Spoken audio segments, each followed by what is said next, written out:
Hello everyone, welcome to Genic education. Dear, आज हम discuss करने वाले हैं अपने टेंशन मेंबर में एक नए टॉपिक के बारे में डिटेल डिस्कशन करेंगे। हमारे टॉपिक का नाम है स्लेंडरनेस रेशियो। इसमें डियर हम बिल्कुल एकदम बेसिक से देखेंगे कि क्या होता है ये स्लेंडरनेस रेशियो, कहाँ से आता है और इसकी जरूरत हमारे मेंबर में क्यों पड़ गई, क्यों हम इसकी स्टडी करते हैं और वैल्यू कितनी आती है और किस किस मेंबर के लिए क्या क्या वैल्यू इसकी वैरी करती है। तो ये सब चीजों के बारे में हम डिटेल डिस्कशन करेंगे। तो इससे करने से पहले आप क्या करिए कि चैनल जो भी हमारा लेक्चर चल रहा है, इस लेक्चर के लिंक को आप अपने जो भी आपके फ्रेंड्स, सिविल फ्रेंड्स हैं, वहां पे आप WhatsApp, Facebook, Instagram, various type के आपके सोशल मीडिया के थ्रू आप उनको लिंक शेयर कर दीजिए। जब आपने लिंक शेयर कर दिया तो लगे हाथ लेक्चर को लाइक भी कर दीजिए। एंड जो हमारे नए बच्चे जुड़ रहे हैं हमसे, वो चैनल को लाइक करें एंड चैनल को सब्सक्राइब कर ले एंड बेल आइकॉन दबा ले, जिससे कि उनको proper notification time to time मिलती रहे और वो क्लास के अकॉर्डिंग अपडेट हो सके।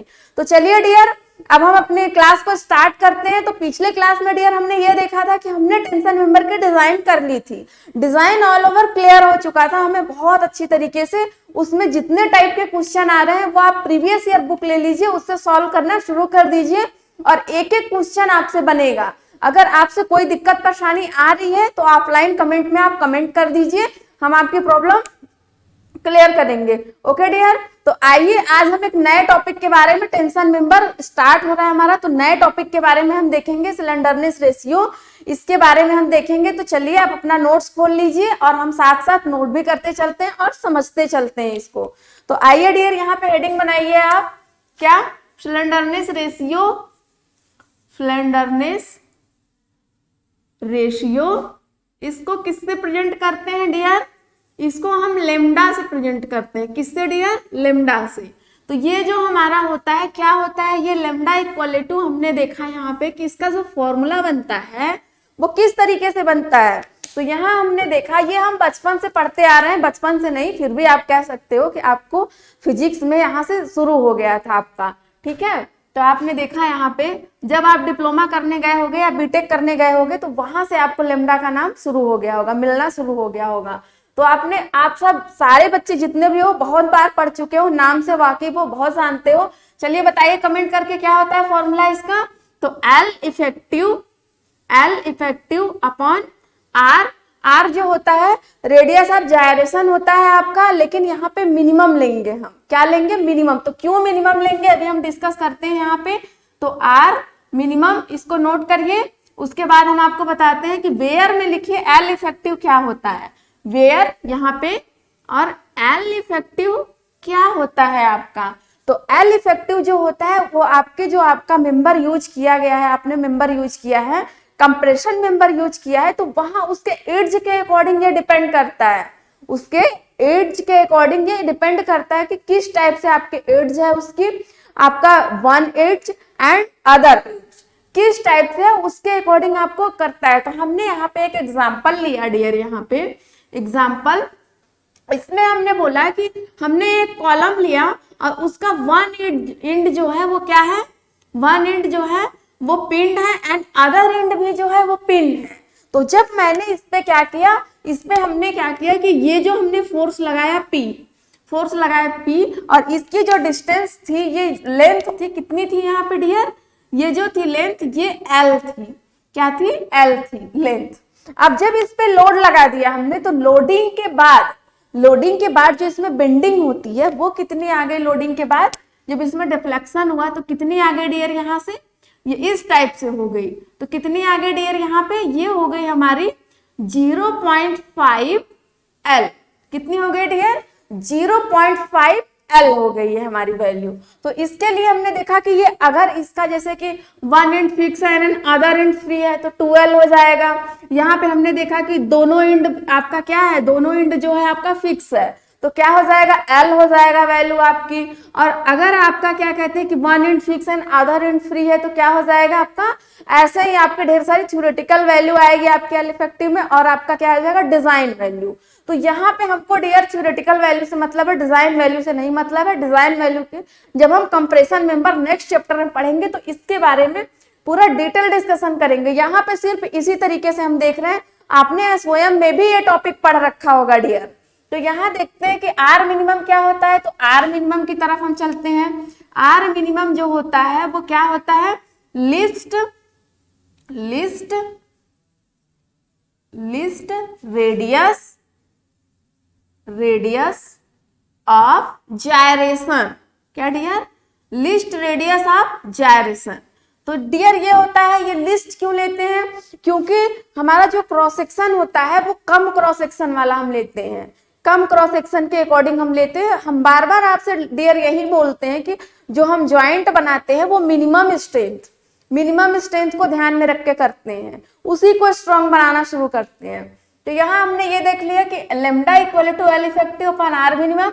एल इफेक्टिव जो हमारी मेंबर्स है उसके एज पे डिपेंड करेगा। ये हम आपको पूरा टेबल बनवाएंगे, किसमें, कंप्रेशन मेंबर में। इस पे ज्यादा आपको वो करने की जरूरत नहीं है, इसको बनवाएंगे। और आर मिनिमम जो होता है वो क्या होता है, यहाँ एक फॉर्मूला आता है आर मिनिमम का, वो लिख लीजिए क्या होता है। आर मिनिमम इक्वल टू यहाँ अंडर रूट में आई मिनिमम, क्या डियर, आई मिनिमम अपॉन ए। तो आई मिनिमम क्या है डियर यहाँ पे, तो आई मिनिमम यहाँ देखिए, आई मिनिमम क्या है डियर यहाँ पे। आई मिनिमम के लिए हमने बोला कि ये जो आपका है moment of inertia at minimum. तो इसके लिए हमने क्या किया, मोमेंट ऑफ इनर्शिया के लिए कि हमने एक हमने क्रॉस सेक्शन लिया, क्रॉस सेक्शन ऑफ बीम की हमने कोई क्रॉस सेक्शन लिया। अब इसमें देखा डियर, बीम या कॉलम या कुछ भी ले सकते हो आप उस टाइप का क्रॉस सेक्शन। जब आपने क्रॉस सेक्शन लिया वहां पे तो देखा कि ये जो है डिस्टेंस यहाँ से यहाँ तक ये आपकी डी है, और यहाँ से यहाँ इसकी जो विड्थ है डियर यहाँ पे ये बी है। कितनी है डियर विड्थ इसकी, बी है, स्मॉल बी।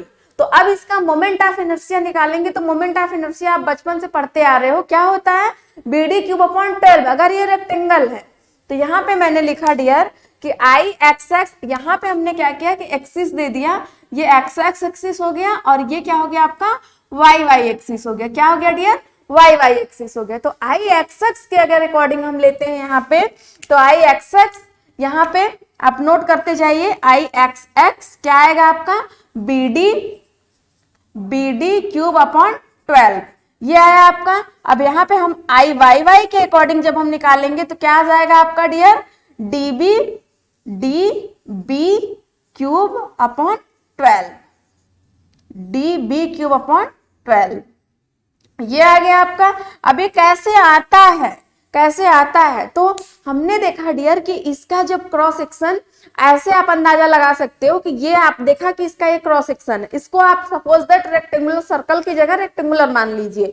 तो जब ये रेक्टेंगुलर है डियर, रेक्टेंगल है, तो हमने क्या किया, ये इसकी एक्स एक्स एक्सिस है, ये वाई वाई एक्सिस है, ये एक्स एक्स एक्सिस है, ये वाई वाई एक्सिस है, ऐसे इस तरीके से ये एक्स एक्स एक्सिस है, ये एक्स एक्स और ये वाई वाई।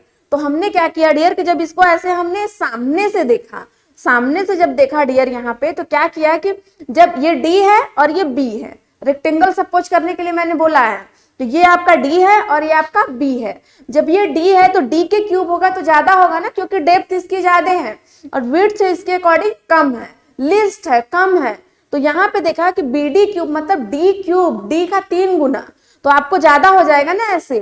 क्यों ये होता है रेडियस ऑफ गायरेशन में, क्यों लेते हैं मोमेंट ऑफ इनर्शिया, क्योंकि मोमेंट ऑफ इनर्शिया ही ऐसी चीज है जो कि आपकी सही रहेगी, मोमेंट ऑफ इनर्शिया कम नहीं रहेगी। मोमेंट ऑफ इनर्शिया तो क्या होगा आपका कि ये एक्सिस के अकॉर्डिंग जो बेंड होता है वो बेंडिंग उसकी कम हो जाएगी, तो बकलिंग से हम बच जाएंगे वहां पे, यही इसका काम होता है। तो इसके लिए मैंने देखा कि ऐसे अगर फोर्स लगा के झुकाना चाहेंगे तो ये आसानी से झुक सकता है, लेकिन अगर इसके अकॉर्डिंग अगर हम इसको झुकाना चाहेंगे ऐसे, तो ये झुक नहीं पाएगा आसानी से। समझ में आ रहा है आपको? तो यही हमने देखा यहाँ पे कि अब ये क्या है डियर आपका, इसमें दोनों में से विच इवर लेस टेक, इसमें से क्या करना है डियर कि सबसे लेस ये करना है। तो ये जो हो गया आपका मिनिमम हो गया, मिनिमम, और ये क्या हो गया मैक्सिमम। तो हम कौन सी वैल्यू लेंगे डियर, हम वैल्यू लेंगे आपका मिनिमम वाला, y एक्सिस के अकॉर्डिंग लेंगे DB क्यूब अपॉन 12, यहाँ पे रखेंगे DB क्यूब अपॉन 12, ये A है, B into D into B या B into D metre square में, और इसका क्या आ जाएगा मीटर के पावर 4 यूनिट। तो ये आ गई आपकी आर मिनिमम की वैल्यू आ गई यहाँ से। अब इसको मैंने रख लिया।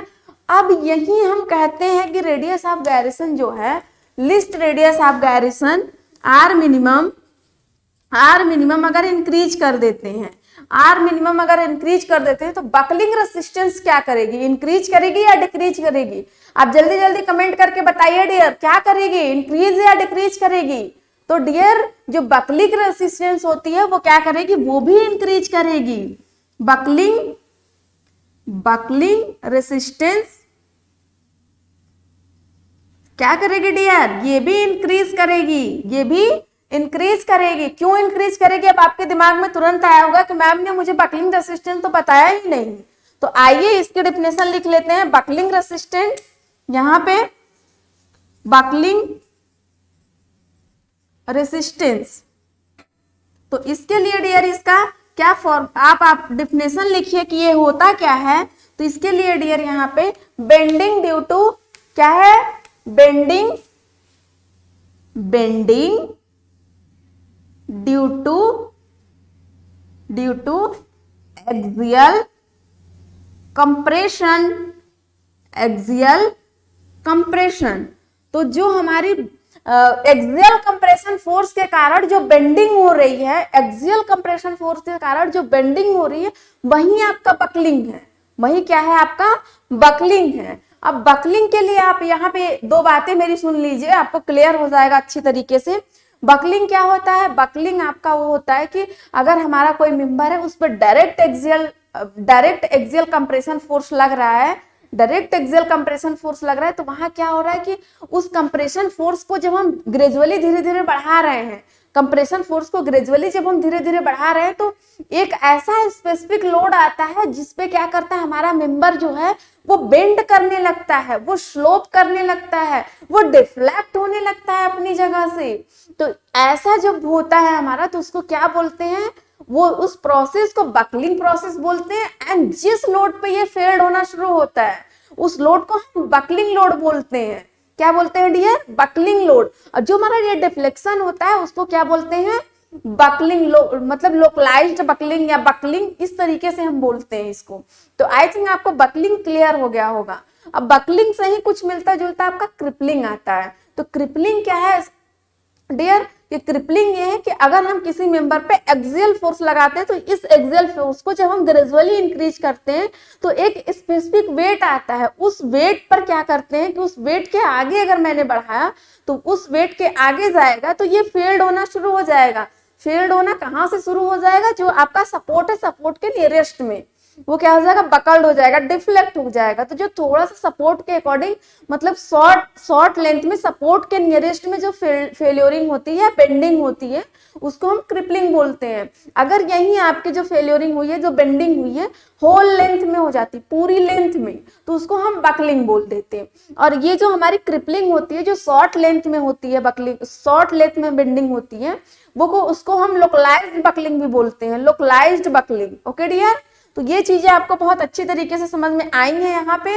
अब इसके लिए हम आपको एक, जैसे यहाँ पे हमने देखा यहाँ पे कि हमने एक कॉलम बनाया इस तरीके से, और वन इंड क्या कर दिया इसका, ये पिंड कॉलम है, one end fix and one end pin and other end, मतलब बोथ इंड पिन कर दिया हमने। तो यहाँ जो इसकी लेंथ है कितनी है, ये L लेंथ है यहाँ से, और जब यही L लेंथ है, जब मैंने इस पे P लोडिंग लगाई तो किस तरीके का हो गया, इस पे जब हमने क्या लगा दिया, एक्सियल कंप्रेशन फोर्स। जब एक्सियल कंप्रेशन फोर्स लगा दिया तो यही क्या किया कि इस तरीके से ये बकल कर गया। तो ये जो बकलिंग हुई यहाँ से, ये जो बकलिंग हुई, ये क्या हो गई आपकी यहाँ L इफेक्टिव हो गई। और यही जो हुआ हमारा क्या हो गया, बकलिंग। क्या हो गया डियर, बकलिंग। तो आई थिंक आपको डायग्राम के थ्रू एकदम क्लियर अच्छे तरीके से हो गया है कि बकलिंग क्या है। अब इसकी क्या है कि मिनिमम वैल्यू कितनी रखें, मैक्सिमम वैल्यू कितनी रखें, ये सब चीजों के बारे में बात कर रहे हैं। तो नोट में लिखिए डियर, यहाँ से क्वेश्चन आपके भर भर के पूछे जाते हैं और आपको डायरेक्ट क्वेश्चन यहीं से मिलेंगे। कितना मिले, डायरेक्ट क्वेश्चन आपके सारे इंजीनियरिंग एग्जाम में जहां आपके स्टील पूछी जाती है। तो फर्स्ट आप नोट करिए यहाँ पे, first in case of stress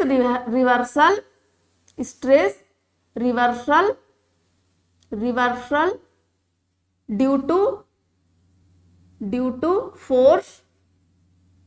to force other then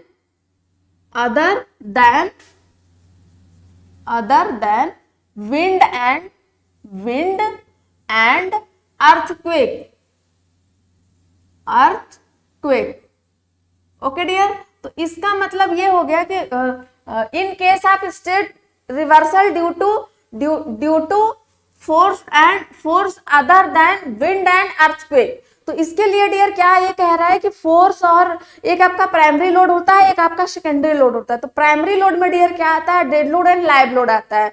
dead load क्या होता है डियर, आपका स्ट्रक्चर का लोड होता है। लाइव लोड क्या होता है डियर, लाइव लोड को समटाइम हम इम्पोज्ड लोड भी बोलते हैं, और वहीं से आपका मूविंग लोड आता है। तो लाइव लोड जो होता है डियर, वो जो हमारी स्ट्रक्चर पे एक्स्ट्रा लोडिंग आती है वो क्या आती है, आपकी लाइव लोडिंग में आती है। और जो आपका क्या होता है, मूविंग लोड जो होती है वो क्या होती है, जैसे प्लेटफॉर्म पे आपकी ट्रेन खड़ी है या ट्रेन आ रही है, मेट्रो आ रही है, जैसे रोड पे आपकी व्हीकल्स चल रही हैं, तो ये सब क्या है डियर आपके, ये सब मूविंग लोड के अंतर्गत आते हैं, आपके मूविंग लोड के अकॉर्डिंग होते हैं। अब यही क्या कर रहे हैं कि इनको हमने प्राइमरी लोड में रख दिया, एंड जो सेकेंडरी लोड आते हैं वो विंड एंड अर्थक्वेक लोड होते हैं। तो जो विंड एंड अर्थक्वेक लोड होते हैं उनके कारण जो स्ट्रेस रिवर्सल हो रहा है, उसके लिए अगर लेमडा की वैल्यू हम इतनी रखें 180 मैक्सिमम लेमडा की वैल्यू, तो क्या आ जाएगा आपका कि जो आपकी फेल्योरिंग हो रही है सेकेंडरी लोड के कारण वो रुक जाएगी, वो शेप हो जाएगी। तो यहाँ डियर हम देखते हैं यहाँ पे कि जो लेमडा की वैल्यू है, लेमडा मैक्स वो कितना होना चाहिए, 180। कितना डियर, 180 होना ही चाहिए, इससे कम तो होना ही नहीं चाहिए, बिल्कुल 180 रहना चाहिए, तब जाके वो शेप होगा। तो अब यहाँ आपके दिमाग में ये पॉइंट समझ नहीं आ रहा होगा कि स्ट्रेस रिवर्सल क्या होता है। तो स्ट्रेस रिवर्सल के लिए हमने कोई एक फ्रेम ऐसे स्ट्रक्चर बनाया। ये क्या किया डियर, हमने यहाँ पे फ्रेम स्ट्रक्चर बना दिया। जब फ्रेम स्ट्रक्चर बना दिया हमने, तो अगर यहाँ से लोडिंग इसकी आ रही है तो वो किस टाइप से फेल हो रही है, वो इस टाइप से डिफ्लेक्ट हो रही है जब कंसंट्रेटेड फोर्स लग रहा है तो। और ये फोर्स किस में आ गया, आपका प्राइमरी में। किस में आ गया डियर, प्राइमरी लोडिंग में आ गया। लेकिन यहाँ बोला जा रहा है कि सेकेंडरी लोडिंग के अकॉर्डिंग है, तो उससे हम कैसे देखेंगे। तो जो हमारा इधर साइड से जो विंड लोड वगैरह पड़ते हैं, विंड एंड अर्थक्वेक लोड, या फिर ट्रांसवर्स लोड जो पड़ते हैं ट्रांसवर्स डायरेक्शन से, जैसे आपका आर्च वगैरह में आपका थ्रस्ट लगता है, थ्रस्ट लोड हम इंक्लूड करते हैं वहां पे, उसको कैलकुलेट करते हैं। तो थ्रस्ट लोड ही जो होता है आपका विंड एंड अर्थक्वेक लोड के कारण आता है। अब विंड तो हमेशा नहीं चल रही है, अर्थक्वेक तो हमेशा आ नहीं रहा है, तो ये सम टाइम लगते हैं, ये कंटिन्यू नहीं लगते हैं लोडिंग आपकी। तो यहाँ पे डियर हमने देखा कि लोडिंग लगने के बाद, यहाँ से जब लोडिंग लग रही है, ये आपकी लोडिंग लगी यहाँ से इधर से, ये सेकेंडरी है आपकी पीएस, और ये क्या है, पीपी प्राइमरी लोड। तो यहाँ से हमने देखा कि जो हमारी स्ट्रक्चर बनी वो कुछ इस टाइप से बन गई, कुछ इस टाइप से हमारी हो गई, मतलब क्या हो गई, स्ट्रेस रिवर्सल। तो ये बन के किस तरीके का तैयार हुआ डियर, ये कुछ इस तरीके का, यहाँ से और यहाँ, मतलब कि ये ऐसे इस टाइप से हो गया, यहाँ पे इस टाइप से। इसको हम अच्छी तरीके से बना दे डियर, आपको समझ में आ जाएगा। तो यहाँ से इस तरीके से ये स्ट्रेस रिवर्सल हो गया, इसका क्या हो गया डियर, स्ट्रेस रिवर्सल। जैसे कि आप देखिए यहाँ पे कि इधर ये कोई मेंबर खड़ी है, अब इस पे हमने क्या किया कि इधर से लोडिंग लगाना शुरू कर दिया। इसके जब हॉरिजॉन्टल डायरेक्शन से अगर लोडिंग आती है तो ये इस तरीके से झुकने की कोशिश करती है, डायरेक्शन, जिस डायरेक्शन में लोड आ रही है उसके अपोजिट डायरेक्शन में ये झुकने की कोशिश करती, बेंड होने की कोशिश करती। तो वही आपका जो प्रोसेस होता है उसको नाम दे देते हैं हम स्ट्रेस रिवर्सल। ओके डियर, तो यहाँ आपको समझ में आ गया। एंड सेकेंड केस डियर आप ये देखिए कि सेकेंड केस में आपका क्या हो रहा है, तो in case stress reversal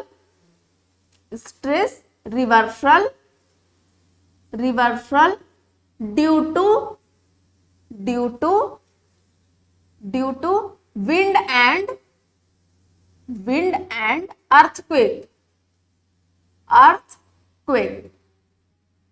okay dear, ये आपको समझ में आई, विंड एंड अर्थक्वेक। तो इसके लिए डियर हम यहाँ देखेंगे कि कितनी वैल्यू आ जाएगी आपकी। ये जो आपका लेमडा होना चाहिए वो लेमडा मैक्स जो होना चाहिए कि मैक्सिमम लेमडा सिलेंडरनेस रेशियो 350 से कम नहीं होना चाहिए, 350 इतना होना चाहिए विंड एंड अर्थक्वेक लोड के लिए। अब यहाँ पे क्या है कि एक मैंने बोला कि फोर्स भी लग रहा है उसके अकॉर्डिंग, तो ये 180 हो जाएगा जब फोर्स भी इंक्लूड हो जाएगा वहां। अब केवल विंड एंड अर्थक्वेक लोड के लिए होगा तो 350। अब इन एनी केस की कोई भी केस हो तो इन एनी केस में क्या होगा डियर, यहाँ पे थर्ड देखिए, in any case, in any case में क्या होगा डियर यहाँ पे कि जो लेमडा होगी आपकी, लेमडा क्या होगी, जो लेमडा है आपका वो क्या होना चाहिए कि ग्रेटर नहीं होना चाहिए 400, ग्रेटर नहीं होना चाहिए 400। लेमडा की वैल्यू 400 से ज्यादा कतई होना ही नहीं चाहिए। समझ में आ रहा है आपको? लेमडा की वैल्यू 400 से होना ही नहीं चाहिए। लेमडा क्या होता है आपका, L effective upon radius of gyration. Okay dear, ये आपको समझ में आया अच्छी तरीके से। लेमडा की तो बात कर लिया हमने, डिजाइन भी कर लिया, सब कुछ कर लिया। जब हमने पिच की बात करी, पिच किस तरीके से हम प्रोवाइड करेंगे, तो पिच के लिए डियर हम यहाँ देखेंगे कि पिच होता क्या है। पहले पिच होता क्या है, तो पिच के लिए डियर यहाँ पे हमने देखा, पिच लगाइए हेडिंग और देखिए पिच क्या होता है। तो पिच, पिच किसके लिए डियर देख रहे हैं, पिच हम फॉर प्लेट के लिए, किसके लिए डियर, फॉर प्लेट्स के लिए। तो यहाँ पे फर्स्ट वन हम देखेंगे पिच क्या होता है। हम बार बार आपको बताते हैं कि पिच जो हमारा होता है, ये हमारा कोई अरेंजमेंट है, यहाँ हमने किया, अब इधर से टेंशन फोर्स लगाएंगे तो ये क्या होगा हमारा डियर कि ये जो हमारी एक मिनिमम डिस्टेंस हमने नहीं रख रखी है, तो इस तरीके से हमारा डायाफोल जो है वो एक साइड से हो जाएगा। किस साइड से हो जाएगा, वो एक साइड से हो जाएगा। तो इससे बचने के लिए हमको एक मिनिमम पिच रखना ही जरूरी है। ओके, तो यहाँ हमने क्या किया कि जो हमारा P है वो not greater then, P not greater then कितना होना चाहिए आपका 32 T और 300 mm, ये mm में है। अब ये किस में है डियर, आपका नॉर्मल केस में। किस में है डियर, नॉर्मल केस में। ओके डियर, ये आपको समझ में आया। और सेकेंड वन जो है आपका डियर यहाँ पे P not greater than 16 T और 200 mm, ये किसके लिए है dear, if exposure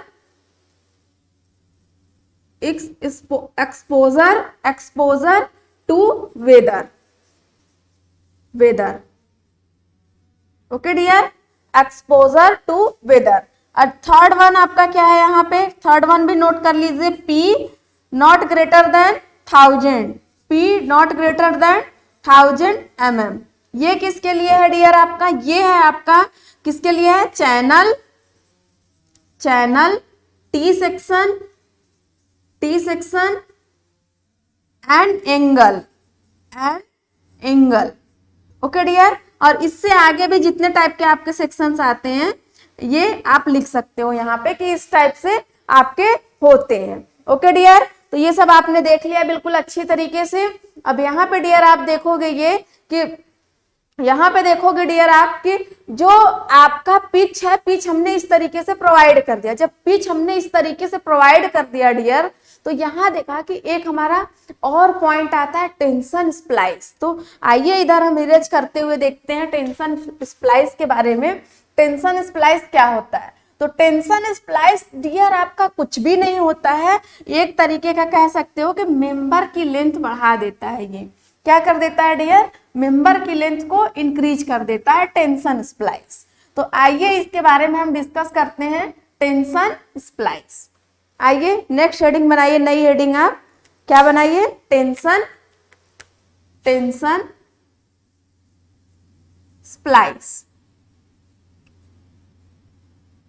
splice.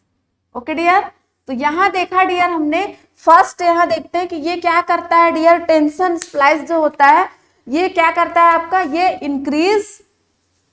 Increase the length of tension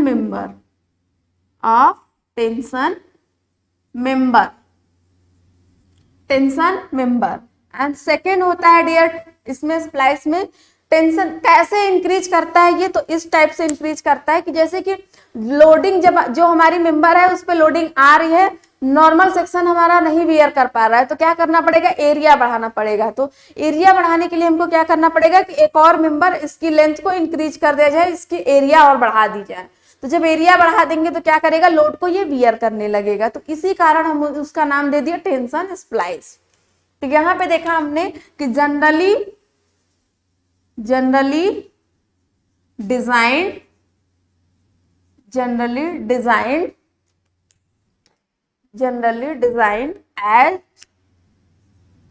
as double cover butt joint, double cover but joint. ये चीज आप एकदम अच्छे से अपने दिमाग में घुसा लीजिएगा कि जनरली ये डिजाइन होता है किसके लिए, डबल कवर बट ज्वाइंट। इस तरीके का होता है, एक ये मेंबर हो गया, एक ये मेंबर हो गया, और इस पे हमने क्या किया यहाँ से कि हमने एक सिंगल कवर दे दिया और ये एक और कवर दे दिया, और यहाँ पे क्या किया हमने कि ये रिविट लगा दिया। तो डबल कवर रिविट के लिए जो डिजाइन होता है, ऐसे इस टाइप का मेंबर बनता है, उसके अकॉर्डिंग मतलब उसी के जैसे इसकी डिजाइन की जाती है। ओके, थर्ड एंड लास्ट यहाँ पे देखते हैं हम कि इन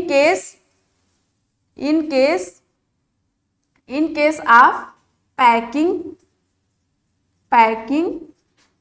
2.5% रिविट को 2.5% rivet are use for each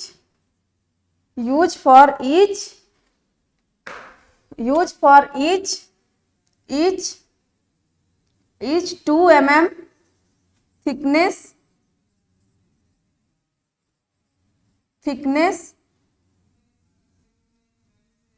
2 mm thickness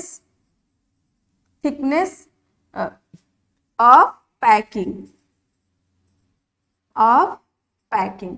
तो ये चीज आप नोट कर लीजिए डियर कि जो हमारा टेंशन स्प्लाइस होता है वो जब लोडिंग आती है तो लोडिंग के अकॉर्डिंग क्या होता है डियर, उसका लोडिंग के अकॉर्डिंग ये होता है कि वो फोर्स वियर नहीं कर पाता है। तो फोर्स वियर नहीं कर पाता है, उसके लिए हमको क्या करना पड़ेगा कि एरिया बढ़ा देनी होगी। तो जब एरिया बढ़ाएंगे तो हमको मेंबर की लेंथ बढ़ानी पड़ेगी। जब मेंबर की लेंथ बढ़ा देते हैं उसको, तो उसको क्या नाम दे देते हैं, टेंशन स्प्लाइस। और ये टेंशन स्प्लाइस जो होता है, इसकी जो जनरली डिजाइन की जाती है वो डबल कवर बट ज्वाइंट की तरह डिजाइन की जाती है, जो मैंने यहाँ लिख रखा है सेकंड में। एंड इसका जो होता है कि जो डबल कवर आपका होता है यहाँ पे, अब इन केस आप पैकिंग के केस में, जैसे पैकिंग के लिए हमने डियर आपको किस तरीके का यहाँ बताया था कि आपको पैकिंग के लिए डियर यहाँ पे यहीं पे आप देखो कि हमने यहाँ पे एक ये मेंबर लिया और एक हमने ये दूसरा, तो इसकी थिकनेस कम है। तो हमने क्या किया डियर यहाँ पे कि यहाँ पे हमने तो ये कवर लगा दिया, यहाँ आराम से नीचे लग गया, ऊपर भी ये कवर लग गया यहाँ पे, लेकिन क्या हुआ, ये ऐसे कवर जा रहा है, लेकिन ये इतना इधर जब हमने रिविट लगाना चाहा तो ये रिविट तो आराम से लग गई, यहाँ पे रिविट आराम से लग गई, लेकिन दूसरी साइड रिविट नहीं लग पा रही। तो उसके लिए हमने क्या किया कि एक इसी टाइप का हम प्लेट लेकर आए यहाँ पे इसी टाइप का ऐसे एक हमने प्लेट यहाँ लिया और इस प्लेट को यहाँ पे रख दिया इस टाइप से, और रखने के बाद यहाँ क्या किया, रिविटिंग कर दिया। प्लेट को रखने के बाद रिविटिंग कर दिया। तो ये जो प्लेट हमारी है जो हमने लगाया है, ये है हमारी पैकिंग प्लेट।